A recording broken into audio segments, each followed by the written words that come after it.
Welcome back, ladies and gentlemen, to the Champion of Champions tournament. And we are here with match number 24. Making his way to the ring from Atlanta, Georgia, weighing in at 241 pounds, Chris B. And there you see him, ladies and gentlemen, Chris Benoit in the tournament. Let's just get this out of the way first and foremost. This tournament is strictly because of wrestling accomplishments. I will also say this, there is a special place in hell for this man, for the heinous acts he's done. That's the last time we will address it. If you don't like it, if you don't want to watch his matches, you don't have to. You can easily skip past them. But let's move on to his opponent. Ladies and gentlemen, as a famous SmackDown announcer once said, well, here comes the pain. The beast has been unleashed. And his opponent from Minneapolis, Minnesota, weighing in at 295 pounds, Brock Lesnar. Brock Lesnar, a former multiple-time WWE champion and Universal champion, here tonight, looks to make, no doubt, an impact. As you can see, the sickening smile on his face. Brock is here to inflict pain and punishment. It doesn't matter who his opponent is. As you can see, no Paul Heyman at ringside. This beast is off his leash and ready to run through everybody in his way in order to become the 2K22 Champion of Champions. And I feel sorry for anyone who tries to get in his way to deny him that privilege. And there you hear the chants of Suplex City ringing out in the crowd here in Texas. And some nasty chops there by Benoit, but Brock just ate him up like those hunks of meat in the YouTube Butcher series that I'm sure he takes home to feed to his wife and kids. And already got him up in the fireman's carry position, but Benoit, elbows to the face, tremendously fights out and takes Brock Lesnar down at the legs. But Brock fighting right back himself with a nasty dragon screw.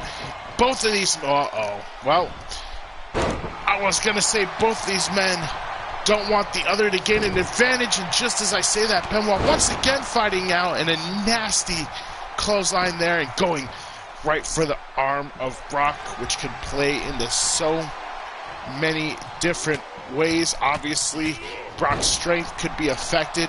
He won't be able to probably get the grip he would like if he goes for the Kimura, and Brock is gonna immediately try to put an end to the advantage that Chris Benoit was trying to look for. And what better way to do it than a nasty power bomb from the ground? My God. Just a nasty shot there. A grounded Benoit followed by a fisherman's suplex. And Brock Lesnar trying to end this as quick as he can. Once again, as we said, people, endurance can play a factor in this tournament. We've seen many matches go for a lengthy amount of time, competitors being busted open and wounded. But obviously, we've also seen very quick and one-sided matches as well. You can only just not even assume. You've got to know that those one-sided matches are much more beneficial to the victors in those cases than the men who have fought extremely hard in this first round alone in their attempt to advance in this tournament. Brock's got a hold of him again. A beautiful butterfly suplex there, just sending Benoit across the ring. And now, speaking of suplexes, something that Chris Benoit will know an awful lot about are these repeated German suplexes. And Benoit is in a world of trouble quickly. And look at this, Lesnar once again going right to a cover.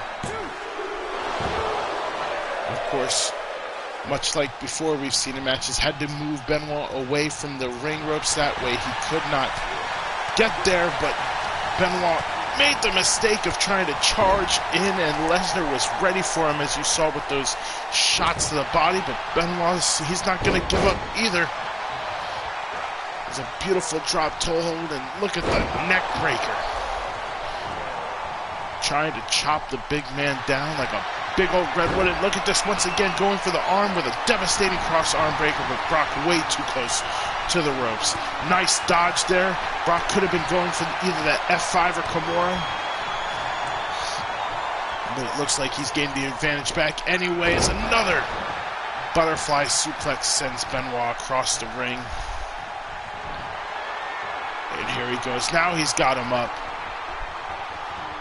Devastating F5.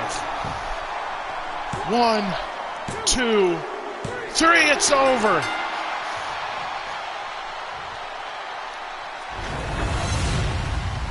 And you know what, people? After some of the matches we've seen tonight, I am a bit shocked that it only took one of those to put down the rabid Wolverine. But I am also thankful that Brock Lesnar shows us that that is how it's done. You hit your finisher, and if you hit it devastatingly enough, all it should take is one. As Brock Lesnar moves on